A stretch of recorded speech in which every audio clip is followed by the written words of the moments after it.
ఏలూరు జిల్లాలో oil form సాగు పెద్ద ఎత్తున ప్రోత్సహించే దిశగా ఈ ఏడాది 15,000 హెక్టార్లలో ఆయిల్ ఫామ్ పంట విస్తరించాలనే లక్ష్యంగా ప్రణాళిక సిద్ధం చేశామని రాష్ట్ర పౌర సరఫరాల శాఖ మంత్రి జిల్లా ఇన్ఛార్జ్ మంత్రి నాదెండ్ల మనోహర్ తెలిపారు.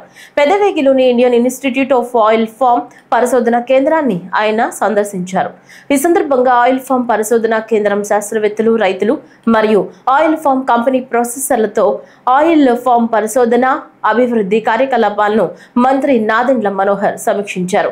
కొత్త అధిక దిగుబడినిచ్చే రకాలు, కోకో వంటి అంతర్ పంటల అవగాహన, డెల్టా భూముల్లో ఆయిల్ ఫామ్ ప్రోత్సహించడం, వరి, పొగాకు తదితర పంటల నుంచి పంట వైవిధ్యీకరణ, ఆయిల్ ఫామ్ లో యాంత్రీకరణను ప్రోత్సహించడం మొదలైన వాటిపై సమావేశంలో సమీక్షించారు.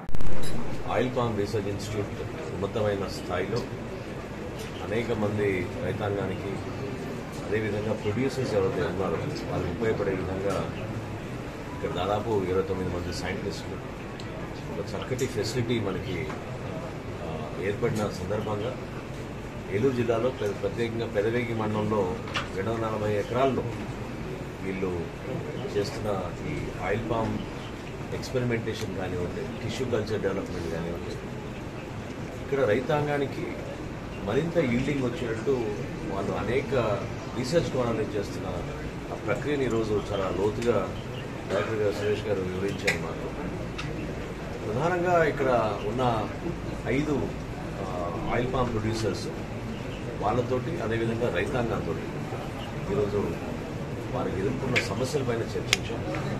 గతంలో కూడా ఏలూరు జిల్లాని మనం 5వ స్థానం నుంచి 3వ స్థానాన్ని తీసుకెళ్లాలి రాష్ట్రంలో అంటే, మన జిల్లా జిఎస్డిపి పెరగాలంటే హార్టికల్చర్ డిపార్ట్మెంట్ నుంచి ఆయిల్ పామ్ని మనం మరింత విస్తరించే విధంగా రైతాంగాన్ని ప్రోత్సహించాలని గౌరవ ముఖ్యమంత్రి గారి సమక్షంలో అనేక సందర్భాల్లో దీని గురించి చర్చించాం.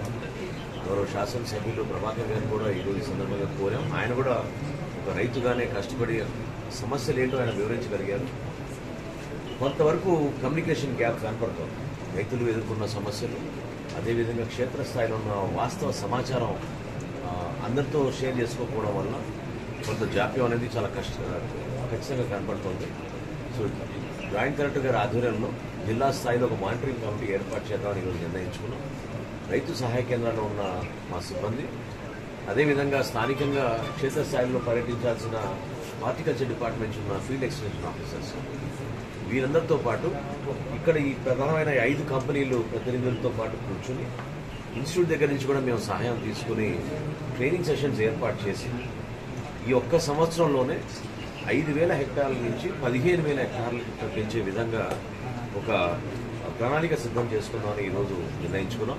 ప్రతి నెల ఒక సమావేశం ఏర్పాటు చేసి సమస్యలు ఏవైతే ఉన్నాయో ఆ సమస్య పరిష్కారం కోసం కొడుకులు వచ్చిన సందర్భంగా ఎటువంటి ఫర్టిలైజర్ వాడాలి, డ్రిప్ ఇరిగేషన్, అదేవిధంగా గత 5 సంవత్సరాలు ఆ ప్రభుత్వం చాలా దారుణంగా ₹1 కూడా సబ్సిడీ ఇవ్వకుండా అటు రైతుల్ని మోసం చేశారు, ఇటు ఆయిల్ ప్రొడ్యూసర్స్ని కూడా మోసం చేశారు.